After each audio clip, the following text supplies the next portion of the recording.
Welcome to Healing Childhood Trauma. Why do we have a need to always please others? It's nice to please people, it's nice to be wanted. But if you have childhood trauma, then your people pleasing will be in a whole other ballpark. We will people please to our detriment, where we will do things and accept things from people and want to help people when we just don't have the time or the capacity. Really, for us, if you've got childhood trauma, it's about seeking approval from others. It's not about helping them, it's about your need. And it's about questioning our worth if we don't get that approval, which is the problem for those of us who suffer from childhood trauma, that we instantly, if they don't say things to us that make us feel good or agree to the things that we want to do for them, we immediately feel that we are bad. Now, as adults, we will find this continues. As children, we may not notice it, but as adults, we find ourselves agreeing with everyone because we want to ensure, firstly, that there's happiness and peace because our inner child is fearful. But it's also done at the cost of our own happiness. So we may completely disagree with somebody in a conversation, but we won't speak up. We're incapable of, as well, of saying no, as we want to be seen as always ready to help, no matter how busy you are. I mean, if you have had childhood trauma, how often have you been flat out with something at work, in your social life, or even just around the home? Somebody calls you up and says, "Look, I need help. Can you come over?" And you drop everything and go and help them because you need to be wanted. We yearn for acceptance, we yearn for that love. And we do everything possible to be part of a group and to receive that sort of approval.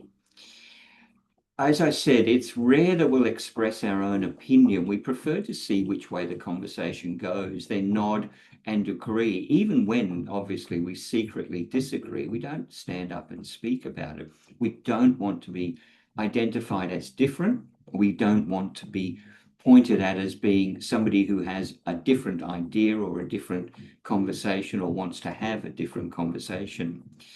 I know I laugh at jokes that are not funny and smile at things that are against some of my values and morals, or I did, all because I needed to be accepted. I wanted to be accepted, and I was frightened that if I didn't, then I wouldn't be accepted. And of course, we've learnt that from childhood, where that is our safe option. Be accepted. Make sure you don't stand out, because if you do, you're in danger of being hurt.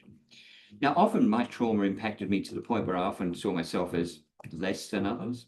But that includes people I work with, even friends, even though they never indicated that, never said anything.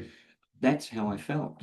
So we overcompensate by doing all the work and not letting anyone else assist us, or by trying to control everything and everyone around us.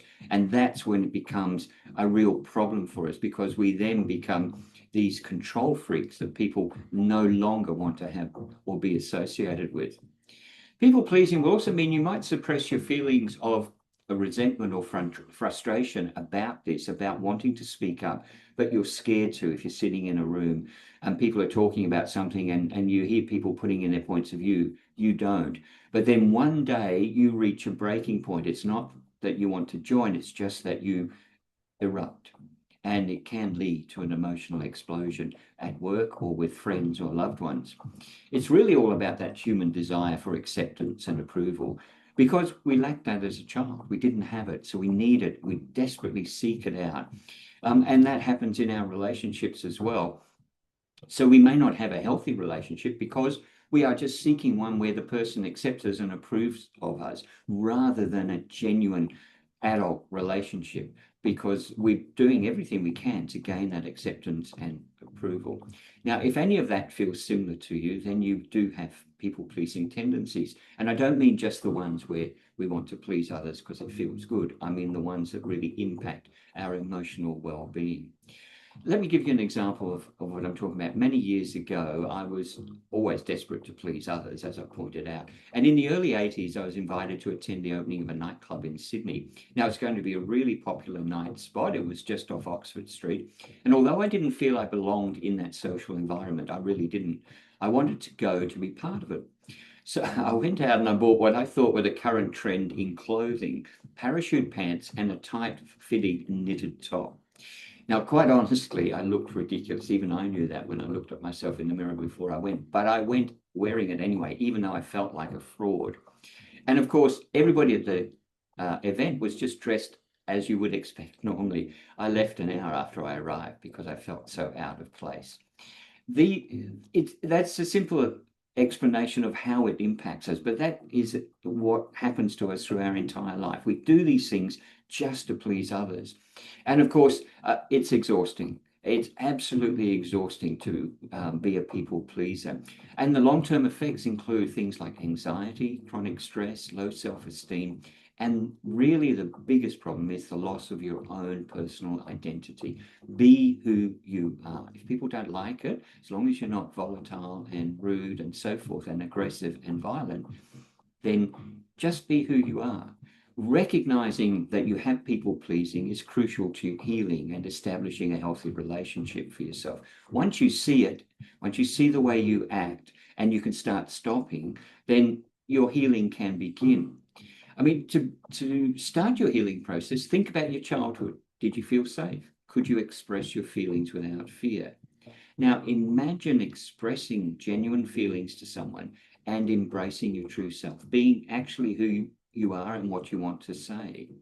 Ultimately, we must understand our worth is not tied to someone else's value or their approval. We are who we are. We are our own person, but it's easier to say than do if we've had childhood trauma. Here's an exercise that might help to improve your self-worth. Each morning, ask what changes you could make or need to make to demonstrate self-respect for you. Would it be speaking up in a meeting, being honest in a response if someone says something you disagree with? Remind yourself that you are valued. Show the world that you are proud. As you do, you'll grow confident. And of course, you'll realize that you no longer rely on others to make you feel worthy.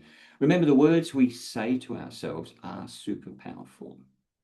Now, if you'd like to find out more about my work, check out my website, grahamrobinsonwellness.com. My books, Shattered Innocence, Healing the Invisible Wounds of Childhood Trauma, and Pain, Loss and Desire are available on Amazon. Next time, we are going to tackle something that most people can relate to in one way or another, the feeling of abandonment. I'll see you then.